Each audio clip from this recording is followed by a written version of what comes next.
asalaamaaleykum sama gars yi vidéo bi vidéo de prévention la donc dafa am ñu bëri ñoo xamante ne lii daf leen di dal donc il fallait que j'en parle maanaam bu fekkee da ngaa nekk Malatya te nga nekk ci DITA boo xamante ne c'est un DITA privé maanaam yow liggéeyuloo ak état italien bi directement maanaam fi ngay liggéeyee c'est privé il faut bu fekkee da ngaa feebar 10 heures jàpp midi na lay fekk sa kër 17 heures jàpp 19 heures. na lay fekk sa kër heure yooyu en général ci la ñuy génn def visite pour xool ndax vraiment yaa ngi sa kër ndax da nga feebar donc ma waxaat ko bu fekkee da nga nekk dipendente privato heure yi bu fekkee da nga nekk Malatya fexeel na lay fekk sa kër maanaam 10 heures jàpp midi 17 heures jàpp 19 heures buñ la fa fekkul ay multu moo lay xaar donc ma waxaat ko buñ la fa fekkul ay multu moo leen xaar bu fekkee nag dipendente publico nga maanaam état bi ngay liggéeyal directement heure yi war na la fekk sa kër 9h jàpp 13h 15h jàpp 18h moom it buñ la fa fekkul ay multu moo la fay xaar bu fekkee nag kenn ci yéen lii dal na la par exemple nga nekk in Malatya IMS génn def visite fekkula sa kër mun nga ma ko bind ci commentaire yi ma essayer ci defaat vidéo pour expliquer la exactement loolu bu la dalee comment tu peux faire donc mais ngeen moytu bu baax bu fekkee da ngeen nekk Malatya moytu leen heure yi na leen di fekk seen kër 10 heures jàpp 12 heures bu fekkee le matin la 17 heures jàpp 19 heures bu fekkee l'après-midi la ñooñu nag ñi nga xamante ne ñooy dipendente private yi ñooñu la concerne bu fekkee dipendente publici yi la 9 heures jàpp 13 heures le matin 15 heures jàpp 18 heures l'après-midi donc mu ngi noonu bàyyi leen xel bu baax bu ngeen jëlee Malatya parce que am na ñoo xamante ne parfois seen DITA mooy yónnee IMS pour ñu def visite wa ilaa parfois IMS ci boppam mooy gën def visite pour xool ndax da ngeen a feebar ndax yéen a ngi seen kër donc ma bëggoon def vidéo boobu noonu pour leeral leen ko parce que xam naa ñu bëri parfois loolu daf leen di dal wasalaam. balaa ma kaa fàtte visite yi nag mun na nekk 7 jours sur 7 du lundi au dimanche amuñu jour mun nañ def visite bi lundi ba dimanche donc heure yooyu na leen di fekk seen kër du lundi au dimanche ba noppi visite yi mun nañ ko tegle mun nañ ñëw tey suba gannaawaati suba donc ma waxaat ko bàyyi leen xel bu baax j'espère que vidéo bi leer na bu ngeen amee question bàyyi leen commentaire je vais essayer de faire d'autres vidéos parce que vidéo bi dafay xaw a gudd pour ma expliquer leen bu leen dalee nan ngeen mun a def ak lan nga xamante ne bu fekkee ne dal na la mun ngaa génn bu ko defee loolu bu la dalee tu auras une justification. Merci. Bonsoir à tout le monde. Cette vidéo est une prévention pour tous mes frères africains qui en général sont en arrêt maladie. Si vous êtes dans ce cas, écoutez bien cette vidéo parce que ça vous concerne directement. En général, en Italie, quand vous êtes en arrêt maladie, il y a des règles à respecter. C'est-à-dire IMS qui fait des contrôles peut sortir directement pour venir voir si vous êtes malade, si vous êtes présent à votre domicile. Ou bien votre employeur peut envoyer aussi une lettre ou bien une demande à IMS pour venir contrôler si vous êtes réellement malade ou bien si vous êtes présent à votre domicile. Donc, je le répète, si vous êtes des employeurs dans le secteur privé, vous devez impérativement être chez vous le matin de 10h à 12h et l'après-midi de 17h à 19h.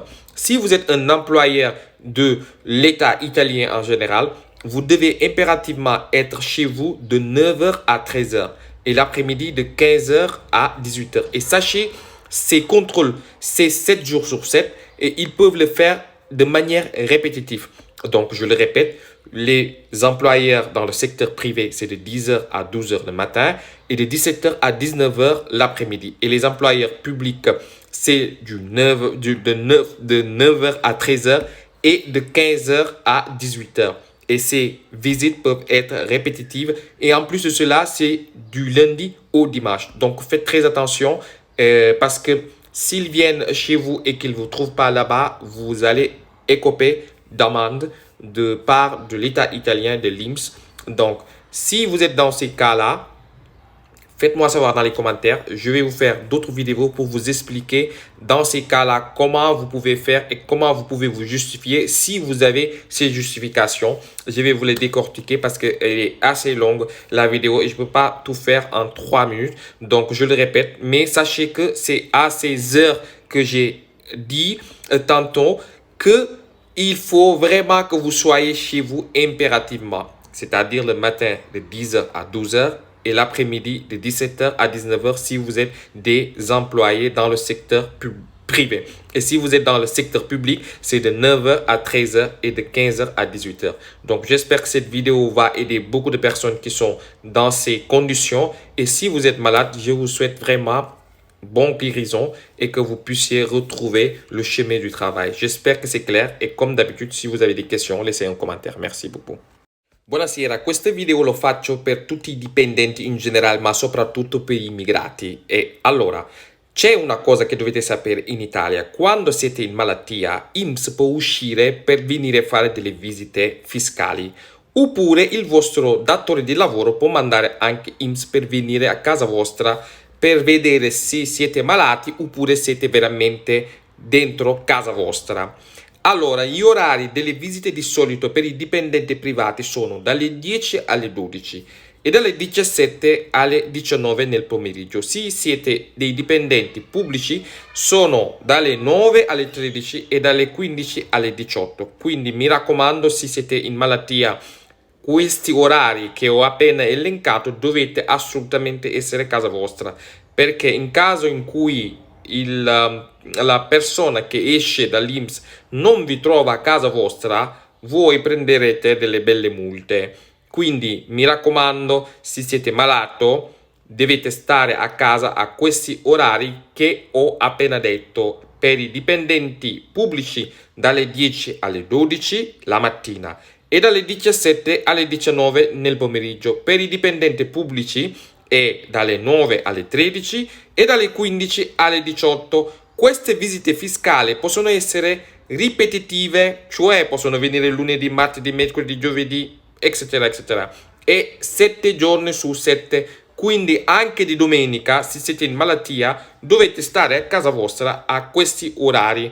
Quindi se uno di voi magari nella sfiga una volta INPS è venuta lì e ha suonato che non eravate presente, ci sono delle probabilità che magari eri dal tuo medico, eccetera, eccetera. Puoi giustificare questa assenza. Quindi se vi interessa fatemi sapere nei commenti e farò un altro video dove spiego se vi capita magari che uno era del suo medico oppure in farmacia, eccetera, eccetera, come può giustificare questa assenza. Quindi mi raccomando, dipendenti privati dalle 10 alle 12 la mattina e dalle 17 alle 19 nel pomeriggio. Per i dipendenti pubblici dalle 9 di mattina alle 13 e nel pomeriggio dalle 15 alle 18. Spero che questo video servirà a tante persone che magari non lo sapevano. Quindi se vi va potete anche condividere questo video. Detto questo, buona serata a tutti. si bés bi dañ koy tàmbali ci jéye ji nga xamante ne moo am fee ci Emilia Romagna. Tey nag am na benn conseil des ministres bu extraordinaire bi nga xamante ne kii di Giorgia Meloni di njiitu réewu dëkk bi def na ko. Loolu nag tax na ñoom nag teg nañu 2 milliards ci table bi pour mën a dimbali ñi nga xamante ne actuellement ñoo nekk ci ay jafe-jafe. Dinaa def nag benn vidéo spéciale décret bi nga xamante ne gouvernement bi teg na ko ci table pour ñi nga xamante ne ñoo ngi ci zone boobu noonu, surtout sama mbokk immigré. Bu ko defee ñu xam lan moo leen di xaar ci décret boobu noonu. Ba noppi dañuy yemati toujours li jëm ci wàllu jéye jooju noonu. Ki nga xamante ne mooy président Emmanuel Macron moom nag yónnee na ay ndaw pour ñu mën a dimbali ñi nekk ci zone boobu noonu. Fii ci Brescia nag Desenzano centre commercial Vejle bi nag dafa tàkk tey. fu mu toll ni xamaguñu lan moo indi safara boobu noonu ci centre commercial bi. Dañuy yemati ci actualité internationale. ca Chine nag actuellement Covid bi dafa yéegaat ba fu mu toll ni àddina bi commencé waat na jaaxle pour lii xew actuellement Chine. Benn xale bu am 19 ans nag moom dañ ko arrêté fee ci Maison Blanche ndax moom ne dafa bëggoon a kidnappé ki nga xamante ne moom mooy président bu Amérique di Joe Biden. Président Poutine moom nag admettre na actuellement Russie moment yi muy traversé ni moment yu difficile la. Ñu jeexali ci li nga xamante ne moom mooy actualité africaine fee ci République démocratique du Congo. Président bi nag moom actuellement mu ngi négocier, nee nañ li nga xamante ne moom la ñu koy woowee le contrat du siècle ak Chine. ñu yemandi ci Bénin ki nga xamante ne moom mooy Patrice Talon di président de la République bi moom nag limogé na kii di ministre des affaires étrangères bu Bénin tudd Aurélien ak Benonci te yore woon ministre des affaires étrangères diggante Doumbouya ak ki ñuy wax Sidiki Kaba nag ñoom jeex na tàkk ndax ñoom ñoo yegg seen woon ci nguur bi li ñuy yemandi ci Sénégal procès Ousmane Sonko ak Adji Sarr.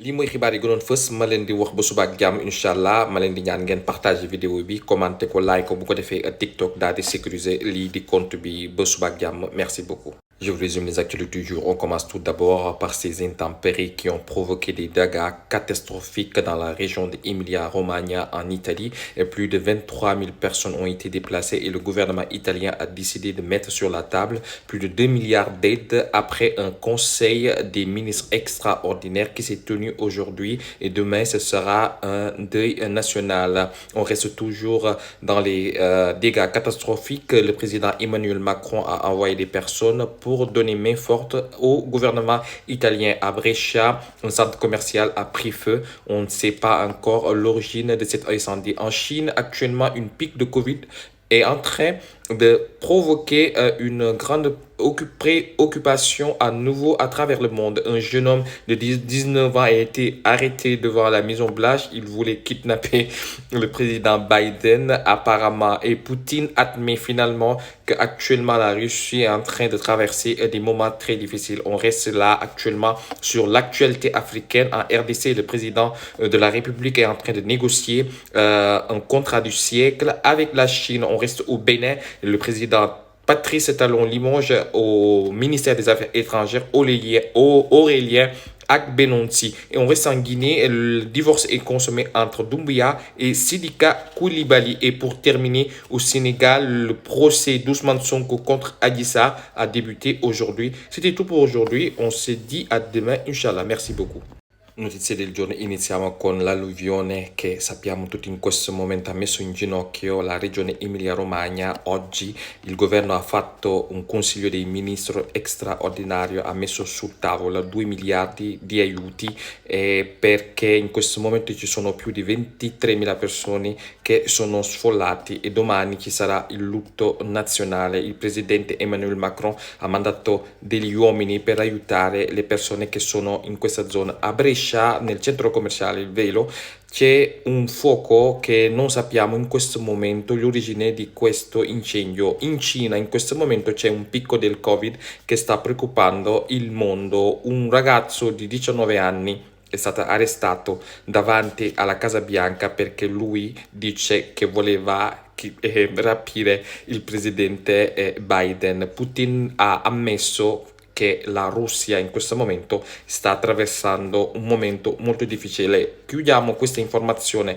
con le notizie africane. Nel Repubblica Democratica del Congo il presidente sta negoziando il contratto del secolo con la Cina. In Benin il presidente ha mandato via il suo ministro degli affari esteri e in Guinea il presidente Doumbouya e il suo omologo con cui sono arrivati al governo